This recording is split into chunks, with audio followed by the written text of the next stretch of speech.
Okay, so Yankee Doodle Dandy. We have all heard the patriotic song, but only recently, as I've been reading everything I can get my hands on about George Washington, did I get a better understanding of the origins of the lyrics.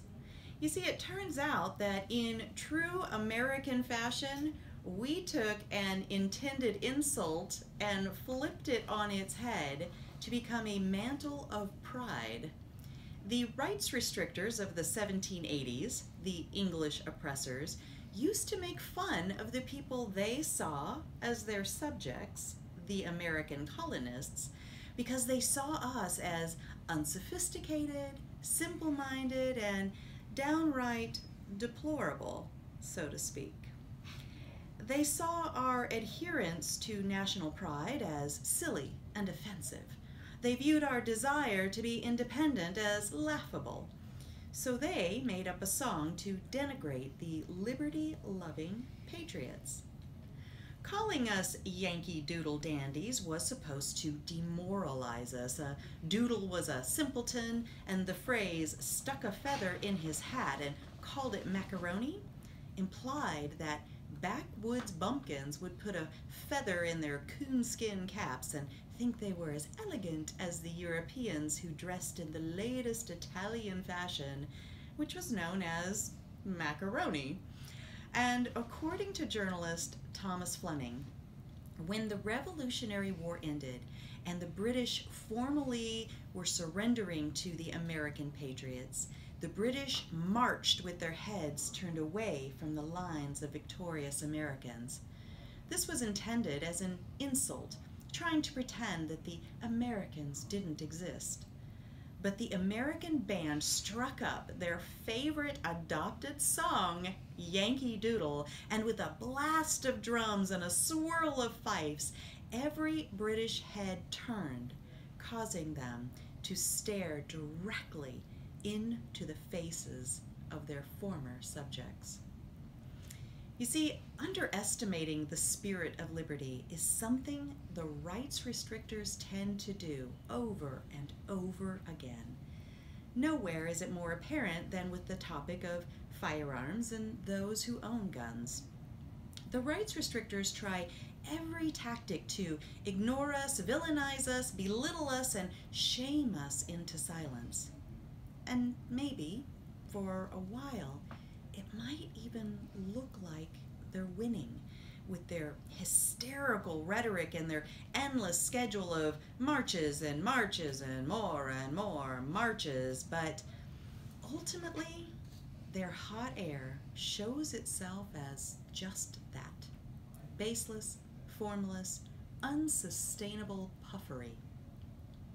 And the more they attempt to place their silencing hands over our mouths, the more they inflame our passion for freedom. The more they attempt to oppress us under the thumb of tyranny, the more they strengthen our resolve toward independence. Every time a celebrity or politician or media gossip monger expresses his or her disdain for us Yankee Doodle patriots, the more fuel they add to our tank.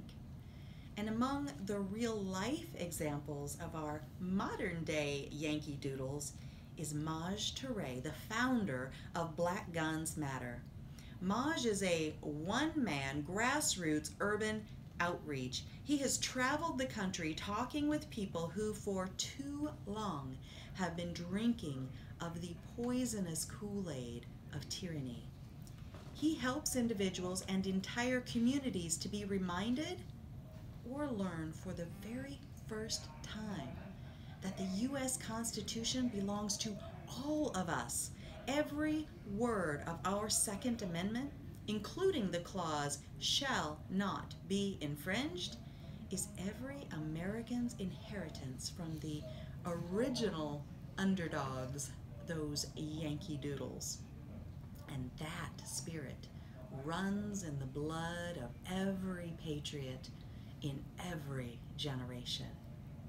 When people know and tell the truth, the rights restrictors' poison has no power, and their tactics fail when people recognize their piles of steaming lies for the emotional blackmail that it is. So, in their feeble attempts to discredit Maj Touré, they have called him every denigrating name conceivable. And he, as a badge of honor, continues to stick that feather in his cap with the assurance that he is on the exact right path, upsetting the exact right people, those rights restrictors, who want us to expand their power by giving all of ours away.